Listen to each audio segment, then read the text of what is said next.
Gym అంటే అబ్బాయిల అమ్మాయిలకేనా, ఇజ్రాలకు కాదా? వాళ్ళు రాకూడదా?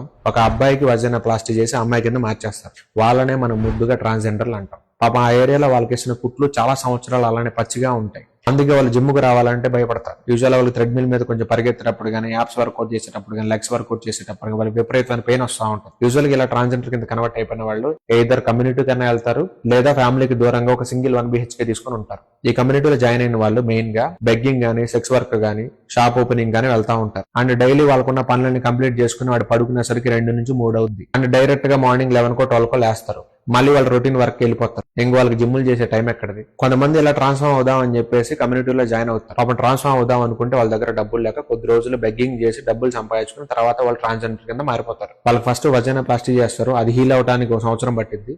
దాని తర్వాత బ్రెస్ట్ ఆగ్మెంటేషన్ ట్రీట్మెంట్ చేస్తారు, అది హీల్ అవడానికి 6 నెలలు పట్టి. తర్వాత ఫేస్ ఫెమినైజేషన్ ట్రీట్మెంట్ చేస్తారు, అది హీల్ అవడానికి 2 సంవత్సరాలు పట్టి. ఇవన్నీ చేయించుకుని ఒక ట్రాన్స్జెండర్ ఒక అమ్మాయి కన్నా అద్భుతంగా అందంగా ఉంటుంది. ఇంకొంతమంది ట్రాన్స్జెండర్లకి కొంచెం మనీ ఎక్కువ ఉంటే లేజర్ గానీ, ఎలక్ట్రోలైసిస్ గానీ, ఫిల్లర్స్, పీల్స్, రకరకాల ట్రీట్మెంట్లు చేస్తారు. యూజువల్ గా వాళ్ళకి వజన ప్లాస్టిక్ లాంటి సర్జరీ జరగడానికి 1 year ముందు నుంచి వాళ్ళు మెడికేషన్ లో ఉంటారు. ఆ టైంలో వాళ్ళు 2 మెడిసిన్స్ వాడతారు, ఒకటి ఈస్ట్రోజన్, 2 యాంటీ ఆండ్రోజన్స్.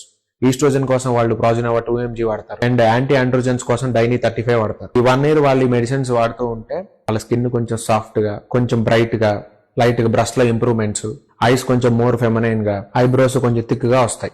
ఈ ప్రాసెస్ లో వాళ్ళకి బాడీలో విపరీతమైన హాట్ ఫ్లాషెస్ ఉంటాయి, అంటే బాడీలో నుంచి పొగలు వస్తా ఉంటాయి. ఆ పొగలో సెగలన్నీ తట్టుకోలేక వాళ్ళు న్యూడ్ గా ఫ్లోర్ మీద పడుకుంటారు, ఎందుకంటే ఫ్లోర్ చాలా చల్లగా ఉంటది కాబట్టి. పోనీ వాళ్ళ సర్జరీలు మొత్తం అయిపోయిన తర్వాత వాళ్ళని హ్యాపీగా ఉంటారంటే అది కూడా ఉండరు. వాళ్ళకి వేసిన కుట్లు ఎప్పుడు పెయిన్ వస్తానే ఉంటాయి. యూజువల్ గా ఒక పర్సన్ 30 ఏళ్ల వయసులో ట్రాన్స్జెండర్ కింద కన్వర్ట్ అయ్యారనుకున్నాం. 30 ఏళ్ల పాటు వాళ్ళకున్నది మేల్ మజిల్ మెమరీ. బట్ వాళ్ళు ఇప్పుడు సడన్ గా అమ్మాయి కింద కన్వర్ట్ అయిపోయి బాడీకి నేను అబ్బాయిని కాదు అమ్మాయిని, నన్ను ఇలా రికగ్నైజ్ చెయ్యి, మేల్ మెమరీస్ అనేది పక్కగా నెట్టాయి అంటే బాడీ ఒప్పుకోదు. అండ్ వాళ్ళ సర్జరీల తర్వాత కూడా వాళ్ళు ఈస్ట్రోజన్ టాబ్లెట్స్ వాడుతూ ఉంటారు. 30 ఏళ్ల పాటు వాళ్ళ బాడీకి ఉన్న నేచర్ టెస్టోస్టెరాన్ నేచర్. బాడీ ఏమో టెస్టోస్టెరాన్ తయారు చేస్తూ ఉంటారు, కానీ వీళ్ళేమో ఈస్ట్రోజన్ టాబ్లెట్లు తీసుకుంటా ఉంటారు. ఈ రెండింటికి ఎక్కడ సింక్ కుదరదు.